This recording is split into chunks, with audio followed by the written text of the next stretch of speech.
Assalamualaikum warahmatullahi wabarakatuh. Pulang kerja sebelum mandi, sempatkan buat kalian. Kita berjumpa di channel Tombo Ati. Mudah-mudahan kalian segera disembuhkan yang masih sakit, dan yang sudah sehat silahkan kalian pertahankan.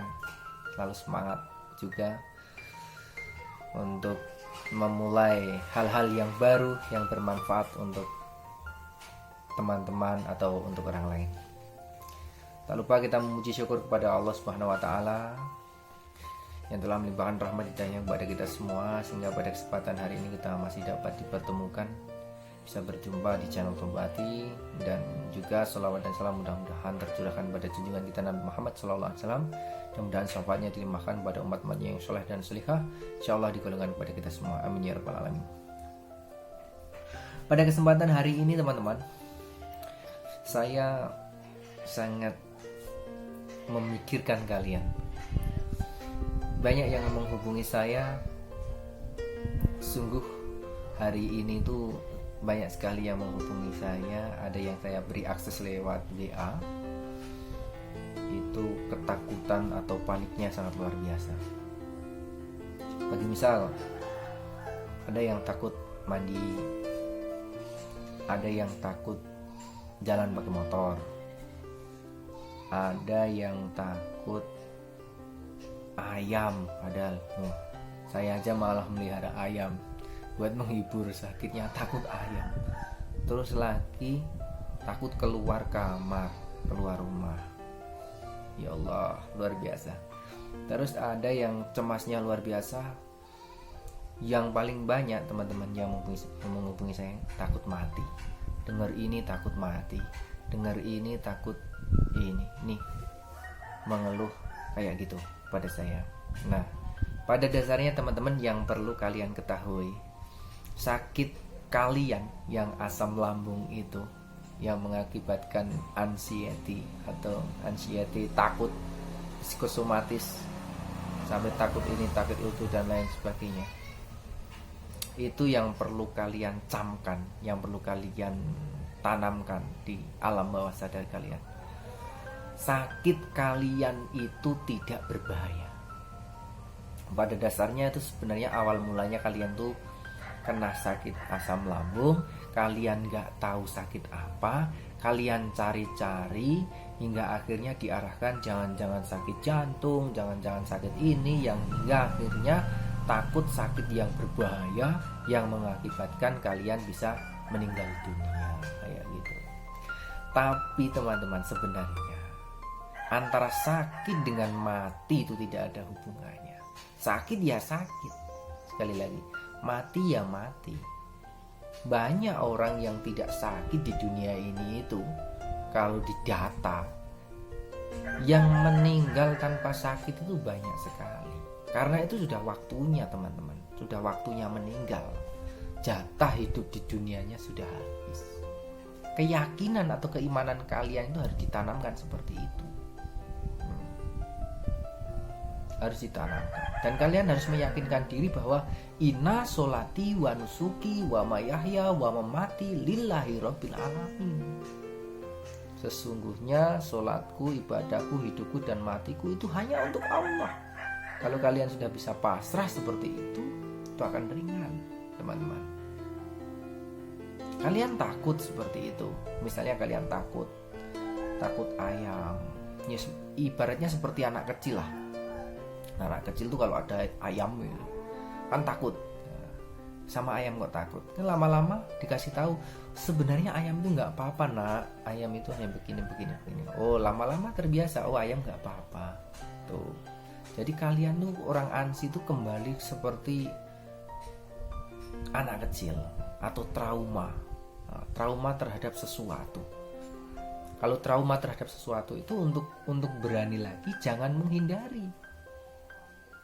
Harus dicoba, didekati, dipelajari, dan berdamai. Intinya berdamai. Kalau kalian takut ada orang meninggal, ya sedikit-sedikit mencoba untuk melayat. Kayak saya dulu, sampai keringat dingin teman-teman, sampai keringat itu keluar. Bahkan tetangga itu bilang, kamu itu kenapa? nggak apa-apa kayak gitu. Padahal saya takut karena saya menghadiri layatan. Saya takut mati dulu teman-teman. Ada burung dituduit dulu, malah saya ikutin pakai bersiul. Sampai tetangga saya itu sampai, kamu itu ngapain malah ngikutin burung kayak gitu. Padahal itu sebenarnya saya takut, tapi saya berdekatan, saya mencoba, bukan menantang, tapi saya mencoba mendekati dan saya berdamai bahwa ini sebenarnya tidak apa-apa. Takut ambulan berbunyi, ya kita lawan. Takut keluar rumah, kita keluar rumah pelan-pelan. Kita berusaha ketemu dengan teman, kita berusaha ketemu dengan tetangga pelan-pelan. Meskipun rasa begah ada, rasa kembung ada, rasa kelilingan itu goyang kayak gini, itu ada. Tapi kita tetap beranikan diri, mencoba terus.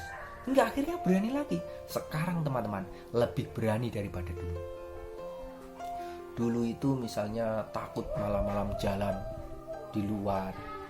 Misalnya tempat saya mau ke tempat mertua, atau dari tempat mertua mau ke tempat rumah saya itu kan ada jarak yang jauh, dan itu ibaratnya lewat kayak istilahnya Jawanya bola hutan lah gitu, kayak gitu, kayak semacam hutan gitu.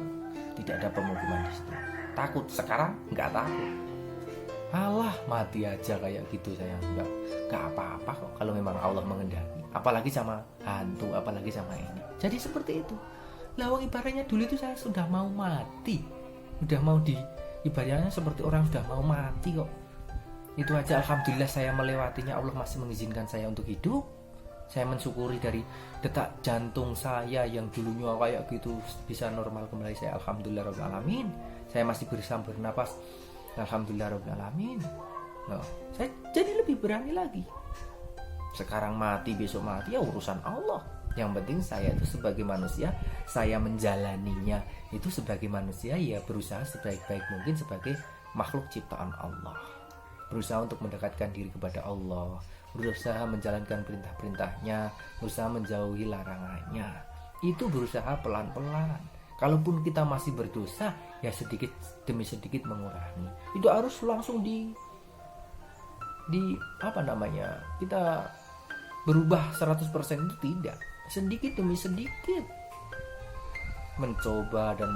Yang penting kita itu berusaha untuk ini. Tapi saya memahami teman-teman, kalian lelah, kalian tak berdaya di titik nol, benar-benar di titik nol, titik terendah. Makanya channel Tombo Ati itu bangkit dari titik terendah. Tombo Ati, kalian bisa ketik Tombo Ati bangkit dari titik terendah, pasti channelnya muncul. Kalian bisa mengikuti terapinya. Mengikuti terapinya susah, bener ini mas, kayak gitu. Ya memang susah. Kadang sudah mau sembuh, kambuh lagi, drop lagi. Kapan saya itu mau sembuh? Kapan saya itu mau sembuh? Kayak gitu pertanyaannya. Gak usah ditanya kapan mau sembuh. Dan jangan kalian gak usah tanya-tanya, masnya berapa tahun ya sakit GERD, sakit asam lambung berapa tahun ya. Terus ada orang lagi yang lain ditanya, ini berapa tahun ya sakitnya. Ada yang jawab 1 tahun, ada yang jawab 3 tahun, ada yang menjawab sampai 5 tahun. Semakin kalian mendapat jawaban kayak gitu teman-teman, kalian juga akan semakin, wah temanku itu sampai 3 tahun seperti itu, saya mampu gak ya, saya baru 1 tahun. Kayak gitu. Jadi kalian malah akan semakin berpikir di sini, wah temanku itu 6 bulan sudah sembuh, terus saya sudah 1 tahun kok belum sembuh ya. Ya kayak gitu. Itu yang akan membedakan, akan membuat pikiran kalian semakin stres, makin pusing. Apalagi kalau ditanyakan kepada orang pintar, katanya ini kena guna-guna ya. Nah, subhanallah, ini kena gangguan ini ya, ini kena ini. Itu akan semakin sulit kalian untuk sembuh. Yang pasti kalian kembali kepada Allah, mendekatkan diri kepada Allah. Kalian ruqyah mandiri seperti apa yang saya sampaikan. Kalian ikuti video ruqyahnya, dengarkan dan ikuti, hafalkan minimal ruqyah mandirinya. Kulhu, Falak, Binas, ayat kursi, Al-Fatihah itu wajib dibaca sebagai perbintangan. Itu sudah ada, kalian bisa mendengarkan. Makanya saya membuat video murotal, meskipun apa ya, kurang begitu merdu, kurang begitu bagus. Insya Allah itu sebagai menuntun kalian untuk mengikuti zikir-zikirnya itu. Ada murotal, ada Sayyidul Istighfar. Itu adalah salah satu cara untuk kita bertobat, membaca Sayyidul Istighfar. Di video sebelumnya sudah ada, kalian bisa mendengarkannya berulang-ulang dari video pertama sampai terakhir. Kalian harus urut menontonnya karena itu terapinya di situ. Kurang paham, lihat lagi videonya. Nggak usah di download, nggak usah di ini, tapi kalian catat. Kalian nonton kayak gini, besok kok rasanya kurang ini ya, saya ulangi lagi sebagai penyemangat, ulangi lagi kayak gitu teman-teman. Kalian mencoba menghilangkan rasa sakitnya, udahlah, nggak usah dipikirkan, biarin aja. Dipikirin juga seperti itu, nggak dipikirin juga seperti itu. Makanya nggak usah dipikir, biarin aja, belajar cuek. Kalau saya mikir sakit juga seperti itu hasilnya, kalau nggak saya pikir ya seperti itu. Lebih baik nggak usah dipikir, biarin aja, terus kita nikmati prosesnya, merasakan hasilnya, sabar. Jadi ikuti terapinya, nikmati prosesnya, rasakan hasilnya, sabar. Dan kalian alihkan itu dengan kegiatan-kegiatan yang lain. Kalian berusaha menjadi, kalau laki-laki menjadi suami yang baik. Bagaimana? Kita cari-cari di Google, nggak apa-apa. Cari-cari di YouTube, nggak apa-apa. Menjadi suami yang baik itu seperti apa? Kalau cewek menjadi istri yang baik seperti apa? Menjadi ibu yang baik seperti apa? Menjadi anak yang baik seperti apa? Menjadi orang yang taat seperti apa? Menjadi orang yang dermawan seperti apa? Cari-cari yang positif kayak gitu sebagai pengalihan sakit kalian, biar kalian itu tidak hanya fokus kepada sakitnya. Nanti lama-lama teman-teman, sekali lagi saya ucapkan atau saya sampaikan bahwa yang sembuh dari ANSI atau psikosomatis itu bukan karena sudah hilang sensasinya, kembungnya sudah hilang, rasa sakit di belakang sini sudah hilang, rasa sakit di kepala kelayangan sudah hilang. Bukan seperti itu. Kesemutannya sudah hilang, kedutannya sudah hilang, mimpinya buruk sudah hilang. Bukan seperti itu. Yang dikatakan sembuh dari ANSI itu jika muncul sensasi kita sudah bisa mengendalikan. Kembung, mungkin karena saya tadi makan bakso atau bagaimana, ya hal yang tidak cocok di perut kita. Orang sehat pun juga seperti itu. Saya kelayangan mungkin karena darah saya rendah, terus tadi saya makan timun misalnya, ataupun saya karena darah tinggi saya tadi makan durian dan lain-lain sebagainya, seperti itu. Atau mungkin di sini buka sampai ke sini glegesen. Orang sehat juga seperti itu, mengalami tenggorokan mengganjal, mungkin karena makan sambal, mungkin karena makan ketan kayak gitu. Jadi sudah bisa mengendalikan dan sudah bisa mengolah di sini. Jadi kalau ada sensasi datang, langsung bisa cekrek kembali ke pemikiran-pemikiran positif lagi.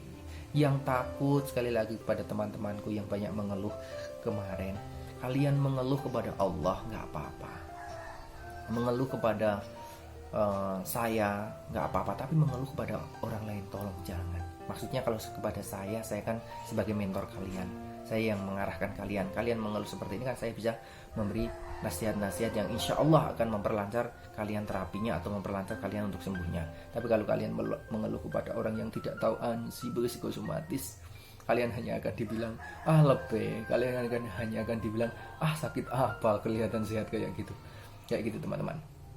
Jadi kalian mohon maaf sekali lagi, coba kalian selalu afirmasi, kalian selalu ikuti terapinya, dan yakinkan bahwa sakit kalian tidak berbahaya. Percaya sama saya, itu tidak percaya. Dengan izin Allah, apapun yang terjadi, kalau Allah berkehendak itu akan bisa sembuh. Coba kalian ruqyah dengan benar. Ikuti video-video sebelumnya.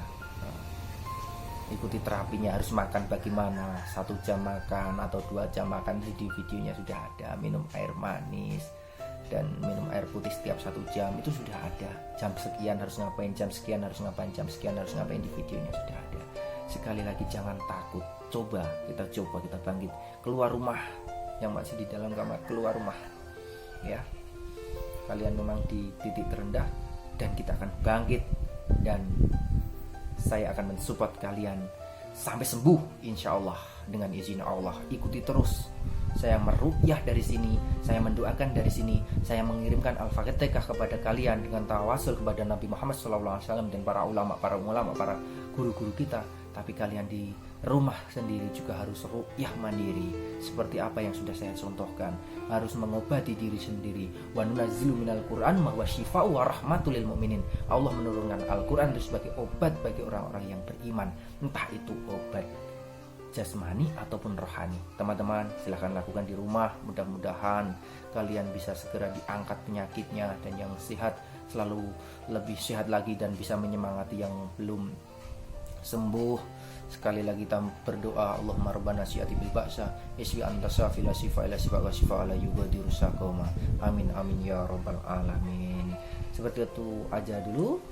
Kami akan ketemu di video selanjutnya. Silahkan subscribe, silahkan komen, silahkan tekan tombol loncengnya agar kalian bisa tahu video motivasi berikutnya, sehingga kalian tetap kuat, tetap semangat menjalani prosesnya, terapinya, menikmati prosesnya, dan merasakan hasilnya. Assalamualaikum warahmatullahi wabarakatuh.